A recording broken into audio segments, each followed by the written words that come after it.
I think it's about creating the sound world along with a sound designer that best supports the storyline and reveals what's happening and helps to create shifts in emotion or energy or reveal more things about the character than what, in addition to what they're saying.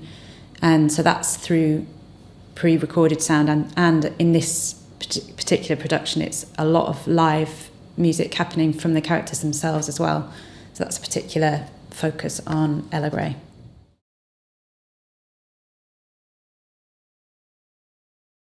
The first thing I did was read the book there by David Almond, which is incredibly rich in detail, like musical and sound detail. So that just sparked tons of ideas. And then obviously read the script, which echoed a lot of those and had new ones as well that became part of the thinking. And then I did a bit of listening or going back into music that I really associate with the area, and also thinking about how music works, what part music plays in a group of friends, particularly of the age in the book, so kind of 17, 18-year-olds. And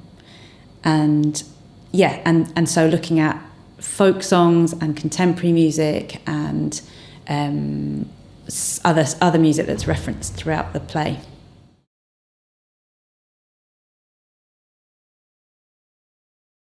So in the original Orpheus myth, he's got this incredible voice, and he plays a lyre as well, and has this overpowering effect on the people that hear him.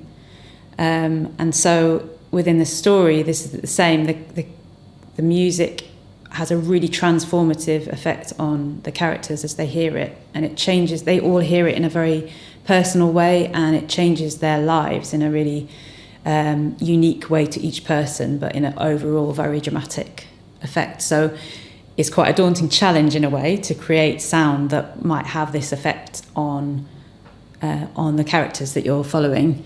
But I think the way it feels more accessible to me as I approach it is by integrating it with all the way through the play and the book. The sound is really merged with the natural world. So whether that's like the city sounds or the sounds at the beach.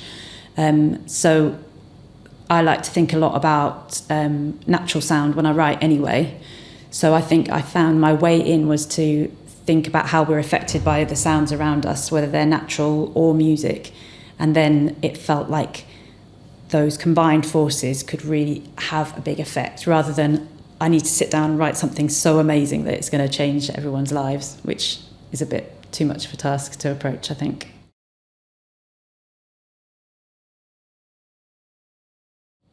There's this moment right at the start where the characters all hear something for the first time. Not all of them hear it, and they hear it in different ways, and they kind of follow the sound within an evening where they're just all hanging out in the city. And then that sound comes back as they go on a bit of a trip together to the beach. So it's coming first in a cityscape and coming second on the beach with the waves all around them. So it's been really interesting to think about how that is heard, and working really closely with the sound designer as well to make that a really immersive experience for the audience as well as for the characters. So yeah, a big exploration to see how that can be exciting and kind of entice everyone into the character and the story even more.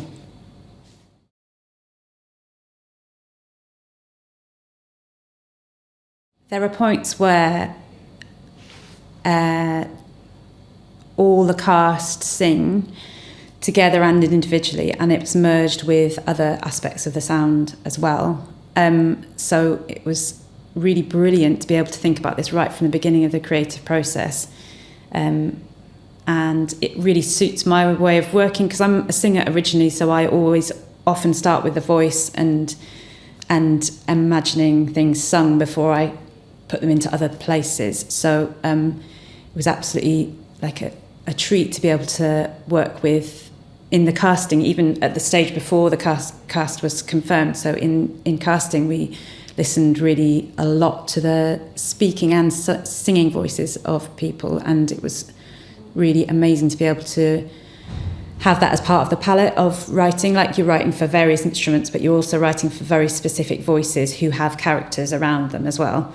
So to be able to build that into the writing as you get into more detail and actually think of the sound of that specific person's voice and the character they're playing is really really rich, really like great way of working.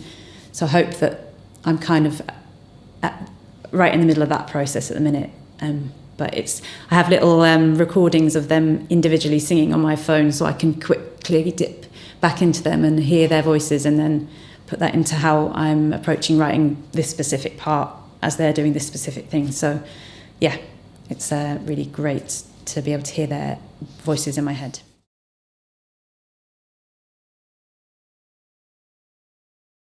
So stylistically, it's a merging of kind of old folk tunes that are kind of you might know or have heard in various settings and not really know you know them, but they're kind of very familiar, with alongside I guess a kind of contemporary classical approach in terms of instrumentation, so possibly some kind of reeds like clarinets or other woodwind, plus potentially some strings and harp. So quite a kind of broad range of instruments, but then also merged with more electronic sounds. And there's points where it's going to kind of really escape into more dance music territory for moments where it can really like lift off and come back to the natural sounds and the sense of place within the story, so unified by that location.